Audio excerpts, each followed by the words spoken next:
আসসালামু আলাইকুম, আমি লাইফস্টাইল বিন রুমা আবার চলে আসলাম তোমাদের কাছে ছোট্ট একটি ভিডিও নিয়ে। দেখো আমার বান্ধবী কী করছে।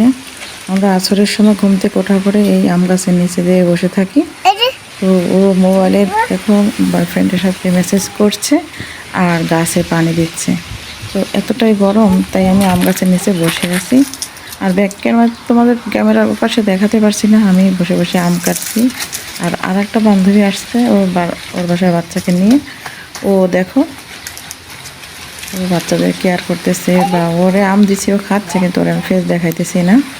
যাই হোক, তো বিকালের এই দৃশ্যটা আমার কাছে খুবই ভালো লাগছে যে ঘুম থেকে ওঠার পরে এই জায়গাটা আমরা একটু বসি বা আড্ডা দিই, সময় কাটাই, খুব ভালো লাগে। তাই তোমাদের সাথে শেয়ার করলাম। প্রতিদিনেরই রুটিন থাকে আমাদের এই টাইমটা এখানে বসার, এবং আমার বান্ধবীকে দেখা যাচ্ছে সে সবসময় এই গাছগুলোতে পানি দেয়। তাই আমি আর ওই কৌতূহলটা ধরে রাখতে পারলাম না, তাই ভিডিওতে তুলে ধরলাম।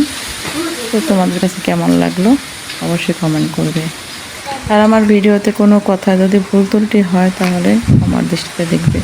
এটা হচ্ছে লকেট গাছ, কেউ বলে লকট, কেউ বলে জামরুল, যে যে ভাষায় ডাকে। তো এই গাছগুলো দেখো মরেই গেছে, এর কোনো প্রাণই নাই, গাছে পানি দিলেও হবে না, এতটা গরম ওমান শহরে।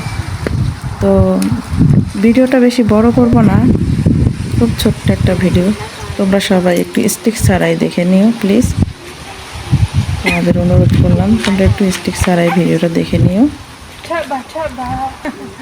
বিকালের এই দৃশ্যটা, শিমশিম বাতাস, হালকা গরম, এভাবে এই জায়গাটা বসে থাকলে কিন্তু খুবই ভালো লাগে। আকাশটা খুব ঘোলায় আছে। তো ভিডিওটা ভালো লাগলে অবশ্যই লাইক কমেন্ট শেয়ার করবে। আল্লাহ হাফেজ।